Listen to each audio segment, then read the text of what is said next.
Halo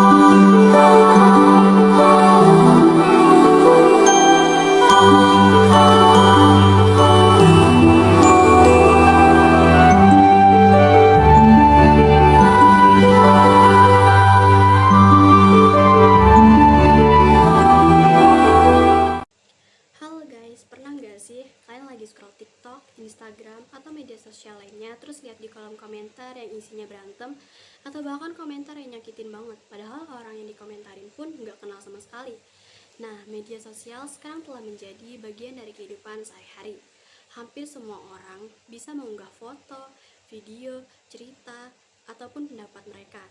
Dan sebagai pengguna media sosial, kita juga bisa memberikan tanggapan melalui kolom komentar. Tapi sayangnya masih banyak orang yang merasa bebas berkata apa saja tanpa memikirkan dampaknya. Padahal setiap komentar yang kita tulis bisa berpengaruh terhadap orang lain. Komentar yang positif bisa membuat seseorang menjadi lebih semangat, merasa dihargai, dan termotivasi untuk terus berkarya.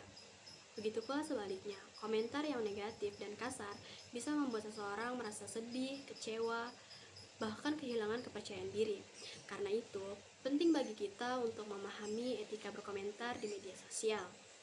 Etika berkomentar adalah cara kita menyampaikan pendapat dengan sopan, bertanggung jawab, dan tetap menghargai orang lain. Meskipun kita memiliki kebebasan untuk berpendapat, bukan berarti kita boleh menghina atau merendahkan orang lain.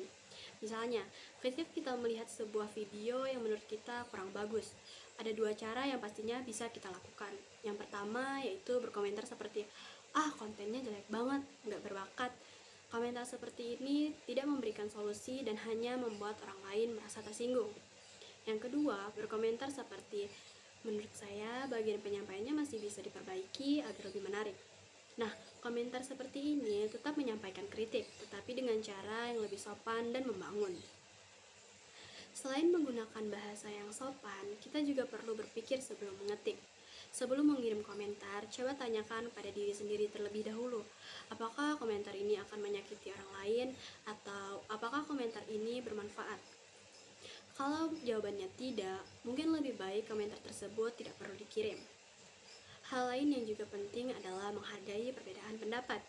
Di media sosial, setiap orang memiliki latar belakang, pengalaman, dan pandangan yang berbeda. Jadi wajar jika tidak semua orang memiliki pendapat yang sama dengan kita.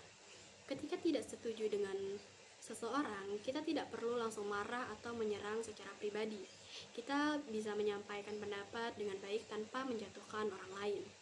Selain itu, kita juga harus berhati-hati terhadap informasi yang beredar di media sosial. Jangan mudah percaya pada berita atau informasi yang belum jelas kebenarannya. Terkadang, ada orang yang langsung percaya dan langsung memberikan komentar tanpa membaca isi informasi secara lengkap. Akibatnya, kesalahpahaman bisa terjadi dan informasi yang salah bisa semakin menyebar. Bayangkan jika kita semua berkomentar dengan sopan dan saling menghargai, media sosial pasti akan menjadi tempat yang lebih nyaman, aman, dan menyenangkan untuk semua orang. Lingkungan digital yang positif tidak hanya bergantung pada pembuat konten, tetapi juga pada para pengguna yang memberikan komentar. Jadi guys, mulai sekarang, yuk kita menjadi lebih bijak dalam menggunakan media sosial.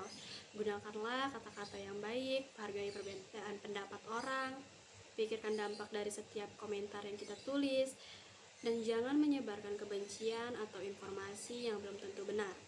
Karena pada akhirnya, satu komentar sederhana bisa memberikan dampak yang besar bagi orang lain.